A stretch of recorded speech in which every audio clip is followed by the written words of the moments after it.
আসসালামু আলাইকুম। সবাই কেমন আছেন? আশা করি সবাই ভালো আছেন। আলহামদুলিল্লাহ আপনাদের দয়ায় আমিও ভালো আছি। আমি রানী চলে আসলাম নতুন একটা ভিডিও নিয়ে। তো আজকে চলে গেলাম আপার ক্লিনিকে। আবার এখন ছুটি হয়ে গেছে। ও আর আমি মিলে কসমেটিকের দোকানে চলে গেলাম। চলে যেয়ে এখানে কিছু কসমেটিক কেনার জন্য গেলাম আপা আমি মিলে। তো কসমেটিক কিনতেছিলাম।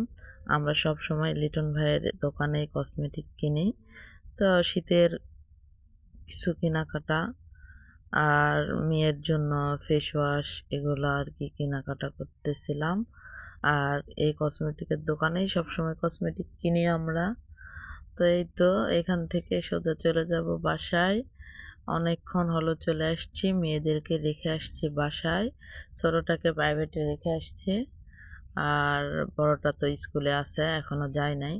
তা আমি ভাবলাম এই ফাঁকে আমি চলে যাই।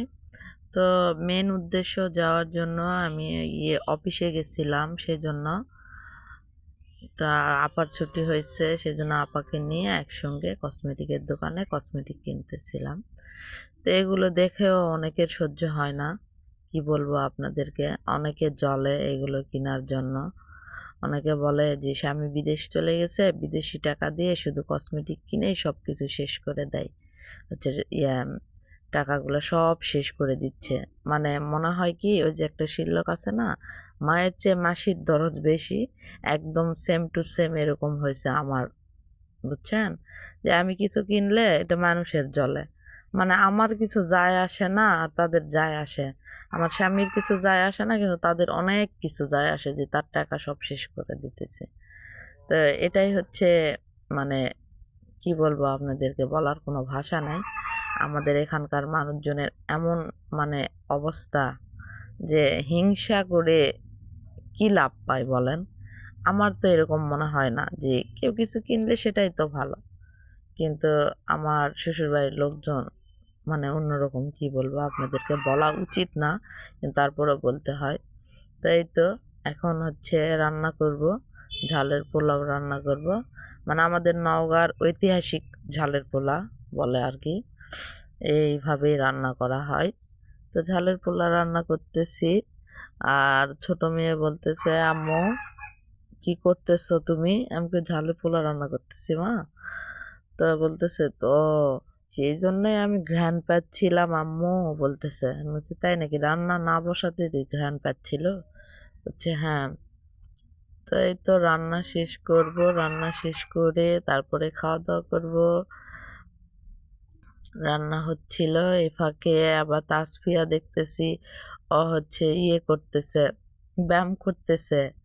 শারীরিক চর্চা বই নিয়ে ও ব্যায়াম করতেছে। রান্না করতে করতে আমি ভাবতেছি কি রে ও এরকম করতেছে, কার টিভিও চলতেছে না, চুপচাপ আছে।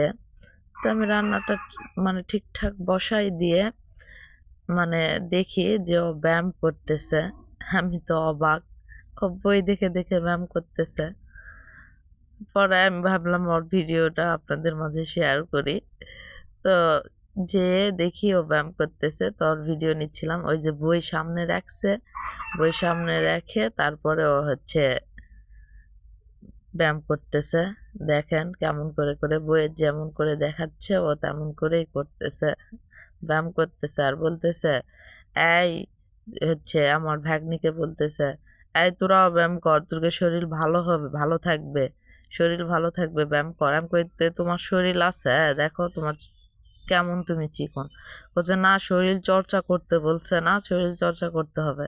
তো শরীর চর্চা করতেছে আমার মেয়ে, বা শরীরের যত্ন নিচ্ছে। আর বইয়েতে লেখা আছে ডিম কলা এগুলা খেতে হবে, আম্মু এগুলো কিনে দিবা, এগুলো খাবো। তো সবাই ভালো থাকবেন, সুস্থ থাকবেন, আমার চ্যানেলটা অবশ্যই সাবস্ক্রাইব করে দিবেন আর লাইক কমেন্ট শেয়ার করতে ভুলবেন না। আল্লাহ হাফেজ।